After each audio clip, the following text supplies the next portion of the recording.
Good afternoon students. कल को हमने ये पढ़ा था कि आवेश क्या होता है। आई होप कि आप लोगों को समझ में आ गया होगा। और लास्ट में हमने इस टॉपिक पे छोड़ा था आवेश के प्रकार। अब आवेश के प्रकार को समझने से पहले मैं आप लोगों का एक छोटा सा कॉन्सेप्ट क्लियर करना चाहूँगी जो आप लोग पहले भी पढ़ चुके हैं, चुंबक के बारे में। कि हमें पता है कि चुंबक में दो ध्रुव होते हैं, एक ध्रुव होता है नॉर्थ और एक होता है साउथ। अब यदि हम दो चुंबक के सेम ध्रुव को यानी एन नॉर्थ और नॉर्थ को एक दूसरे के पास लेके आते हैं तो चुंबक क्या करेंगे, एक दूसरे को प्रतिकर्षित करेंगे। ठीक उसी प्रकार हम दो चुंबक के दूसरे ध्रुव यानी साउथ साउथ को भी पास लेके आते हैं तब भी वो चुंबक एक दूसरे को क्या करते हैं, प्रतिकर्षित करते हैं। अब यदि हम एक चुंबक के नॉर्थ को दूसरे चुंबक के साउथ के पास लेके आते हैं तब दोनों चुंबक एक दूसरे को क्या करते हैं, आकर्षित करते हैं। यानी कि चुंबक के जो सेम पोल हैं, एक जैसे ध्रुव होते हैं, वो एक दूसरे को प्रतिकर्षित और जो विपरीत ध्रुव होते हैं वो एक दूसरे को क्या करते हैं, आकर्षित करते हैं। सेम इसी प्रकार का कॉन्सेप्ट हम अपने आवेश वाले चैप्टर में भी पढ़ेंगे। तो कल को हमने ये पढ़ा था कि आवेश दो प्रकार का होता है। एक होता है धनावेश यानी कि पॉजिटिव चार्ज, एक होता है ऋणावेश यानी कि नेगेटिव चार्ज। अब इसको हम प्रयोग के आधार पर, एक्सपेरिमेंट के आधार पर कैसे समझ सकते हैं। देखिए कि इसको एक्सपेरिमेंट के आधार पर ऐसे देखा जाता है कि माना कि हमारे पास इबोनाइट के दो छड़ हैं। हमने क्या किया, पहली इबोनाइट की छड़ को फर यानी कि बिल्ली की खाल, बिल्ली की स्किन से रफ किया। अब एक को हमने रफ किया, उसी प्रकार दूसरी इबोनाइट की छड़ को भी हमने क्या किया, बिल्ली की खाल यानी कि फर के साथ रफ किया। अब बाद में जब हम दोनों इबोनाइट की छड़ को एक दूसरे के पास लेके आते हैं तो इबोनाइट की छड़ एक दूसरे को क्या करती हैं, प्रतिकर्षित करती हैं। ठीक हो गया। अब यहाँ पे आप लोग इबोनाइट से कंफ्यूज मत होइएगा। जिस प्रकार लोहा होता है, एल्यूमिनियम होता है, पदार्थ होता है, ठीक उसी प्रकार एल्यूमिनियम भी क्या है, इबोनाइट भी हमारा क्या है, एक प्रकार का पदार्थ है। ठीक है। अब हमें क्या करना है, अब यहाँ पे तो इबोनाइट की दोनों छड़ ने एक दूसरे को क्या किया, प्रतिकर्षित किया। अब हम क्या करते हैं, कांच की एक छड़ लेते हैं, उसको रेशम के कपड़े के साथ रफ करते हैं। ठीक उसी प्रकार दूसरी भी कांच की छड़ लेते हैं और उसको भी हम क्या करते हैं, रेशम के कपड़े के साथ रफ करते हैं। और जब हम रफ की हुई दोनों छड़ों को एक दूसरे के पास लेके आते हैं तो ये दोनों छड़ें एक दूसरे को क्या करती हैं, प्रतिकर्षित करती हैं। अब हम लास्ट में क्या करते हैं, एक इबोनाइट की छड़ जिसको हमने फर के साथ रफ किया है और एक कांच की छड़ जिसको हमने रेशम के साथ रफ किया है। जब हम इन दोनों छड़ों को एक दूसरे के पास लेके आते हैं तब हम देखते हैं कि ये दोनों छड़ें एक दूसरे को आकर्षित कर रही हैं। तो अब इससे हमारे माइंड में क्या कॉन्सेप्ट आएगा, एक दूसरे को आकर्षित करने का मतलब दोनों पर क्या है, विपरीत चार्ज है। यानी कि एक धनावेशित हो सकता है और एक ऋणावेशित हो सकता है। और यहाँ पर दोनों छड़ें एक दूसरे को क्या कर रही हैं, आकर्षित कर रही हैं। तो आकर्षित करने का मतलब क्या है, यहाँ पर दोनों छड़ों में या तो इन दोनों में पॉजिटिव पॉजिटिव का चार्ज, पॉजिटिव पॉजिटिव का चार्ज है, या इन दोनों में नेगेटिव नेगेटिव का चार्ज है। ठीक है। अब देखिए, अब यहाँ पर क्वेश्चन ये उठता है कि ऐसा क्या हुआ रगड़ने से कि एक पॉजिटिव हो गई, एक नेगेटिव हो गई, यानी कि एक धनावेशित हो गई और एक ऋणावेशित हो गई। तो अब इसको समझने के लिए हमें एक परमाणु का कॉन्सेप्ट है उसको समझना पड़ेगा पहले।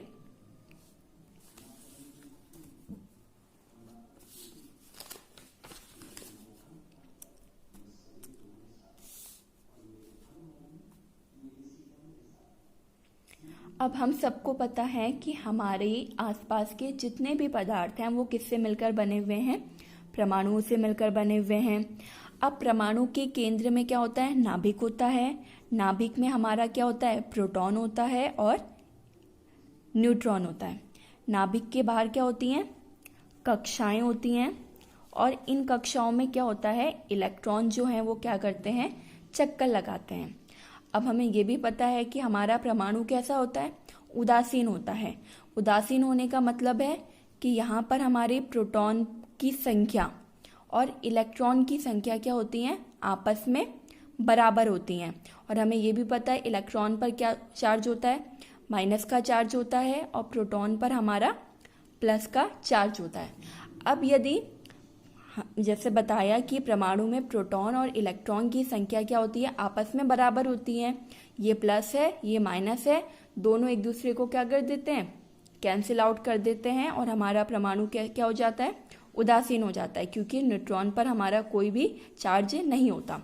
अब मान लिया हमारे पास एक छोटा सा परमाणु है, इस परमाणु में 4 प्रोटॉन है और साथ ही हमारे 4 क्या हैं, इलेक्ट्रॉन भी है। तो इससे हमारा परमाणु क्या होगा, उदासीन होगा। अब मान लेते हैं कि इस परमाणु ने क्या किया, अब 4 प्रोटॉन का होने का मतलब इसमें 4 प्लस हैं और 4 क्या है, इसमें माइनस है। अब हमारे इस प्रोटॉन ने एक इलेक्ट्रॉन को क्या कर दिया, त्याग दिया। त्याग करने का मतलब है इसने किसी और को दे दिया। तो अब इसके पास कितने इलेक्ट्रॉन बचे, 3 इलेक्ट्रॉन, यानी कि 3 माइनस और 4 प्लस, यानी कि यहाँ पर प्लस की संख्या क्या हो गई, ज्यादा, और माइनस की संख्या क्या हो गई, कम।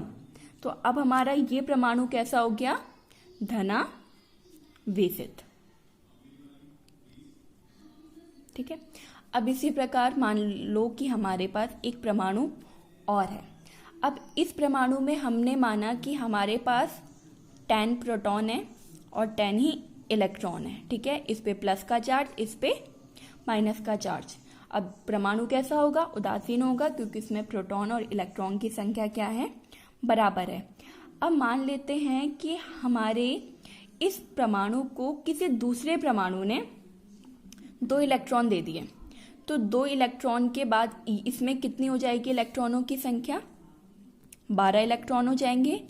यानी कि इलेक्ट्रॉन माइनस का चार्ज 12 हो गया और प्रोटॉन कितना है, 10 ही है। यानी कि माइनस ज्यादा है और प्लस क्या है, कम है। माइनस ज्यादा और प्लस कम होने का मतलब क्या है कि हमारा परमाणु कैसा हो गया, ऋणावेशित। तो ठीक है, यानी कि किसी वस्तु के धनावेशित होने का तात्पर्य यह है कि वस्तु पर समान अवस्था से इलेक्ट्रॉन की कमी होना, और ऋणावेशित होने का तात्पर्य यह है कि वस्तु पर समान अवस्था से इलेक्ट्रॉनों की अधिकता का होना। ठीक है, धनावेशित है यानी कि उसने इलेक्ट्रॉन को त्याग दिया, ऋणावेशित है यानी कि उसने इलेक्ट्रॉन को ले लिया। ठीक है, तो ये कॉन्सेप्ट आपका क्लियर हुआ। अब इसके आगे अब हम आते हैं अपने टॉपिक पर। तो हमने यहाँ पर देखा था कि हमारी इबोनाइट की छड़ जो है वो ऋणावेशित है और कांच की छड़ जो है वो धनावेशित है। तो ये ऋणावेशित कैसे हुई, ये धनावेशित कैसे हुई, इसका ऋणावेशित होने का मतलब क्या है, आइए इसको देखते हैं। देख कि जो इबोनाइट की छड़ है उसको जब हम फर के साथ रफ करते हैं, यानी कि बिल्ली की स्किन के साथ रफ करते हैं, तो फर क्या करता है, इलेक्ट्रॉनों को इबोनाइट को दे देता है। अपने कुछ इलेक्ट्रॉन क्या करता है, इबोनाइट को दे देता है। अब ये इलेक्ट्रॉन का क्या कर रहा है, त्याग कर रहा है। तो इलेक्ट्रॉन त्याग देगा यानी इसमें इलेक्ट्रॉनों की कमी होगी, प्रोटॉनों की अधिकता होगी, यानी कि इस पर कौन सा चार्ज आ जाएगा, प्लस का चार्ज, ये धनावेशित हो गया। और इबोनाइट की छड़ जिसने इलेक्ट्रॉनों को ग्रहण किया, यानी इसमें इलेक्ट्रॉनों की संख्या क्या हो गई, बढ़ गई, इसीलिए इबोनाइट हमारी क्या हो जाती है, ऋणावेशित हो जाती है। ठीक उसी प्रकार कांच को जब हम रेशम के साथ रगड़ते हैं तब कांच क्या करता है, अपने कुछ इलेक्ट्रॉन रेशम को दे देता है। कांच क्या करता है, कुछ इलेक्ट्रॉन अपने रेशम को दे देगा। अब इसने क्या किया, इलेक्ट्रॉन को त्याग कर दिया, यानी कि इसमें इलेक्ट्रॉन की कमी हो गई, प्रोटॉन की अधिकता हो गई। प्रोटॉन की अधिकता होने का मतलब प्लस चार्ज की अधिकता हो गई। और रेशम ने क्या किया, इलेक्ट्रॉनों को ग्रहण कर लिया। इलेक्ट्रॉन को ग्रहण करने का मतलब है इसमें इलेक्ट्रॉन की अधिकता हो गई और ये क्या कैसा हो गया, ऋणावेशित हो गया। तब जाके यहाँ पर क्या होता है, अब इबोनाइट की छड़ जो ऋणावेशित है और कांच की छड़ जो धनावेशित है, जब दोनों छड़ों को हम एक दूसरे के पास लेके आते हैं तो दोनों छड़ एक दूसरे को क्या कर लेती हैं, आकर्षित कर लेती हैं और इसी प्रयोग के आधार पर हमें ये पता चलता है कि आवेश जो हैं वो दो प्रकार के होते हैं। एक होता है हमारा धन आवेश और एक होता है हमारा ऋण आवेश। अब देखिए, इलेक्ट्रॉन पर जो हमारा द्रव्यमान होता है, ये वैल्यूज आप लोगों को याद करनी पड़ेंगी। ये आपके फिजिक्स के लिए भी बहुत इंपॉर्टेंट है और आपकी केमिस्ट्री के लिए भी बहुत इंपॉर्टेंट है। अब इलेक्ट्रॉन का द्रव्यमान जो है वो होता है 9.1 इंटू 10⁻³ kg। प्रोटॉन पर द्रव्यमान होता है 1.67 इंटू 10⁻27 kg और न्यूट्रॉन पर होता है 1.67 इंटू 10⁻27 kg। ये तो हो गई द्रव्यमान की बात। अब बात है इनकी आवेश की। इलेक्ट्रॉन पर आवेश होता है 1.6 इंटू 10⁻19 कूलाम पर माइनस चार्ज का। ठीक है, इलेक्ट्रॉन पर माइनस चार्ज होता है, इसीलिए -1.6 इंटू 10⁻19 कूलाम।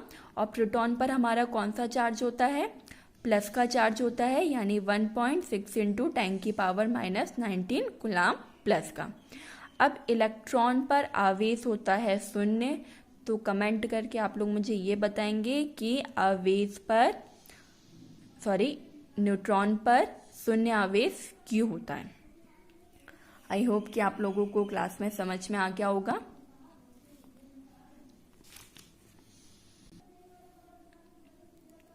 चलिए, ये टेबल आपको फेयर कॉपी में काम करना है और ये टेबल भी आपको बना के साथ में आपको याद भी करनी है। Okay, thank you.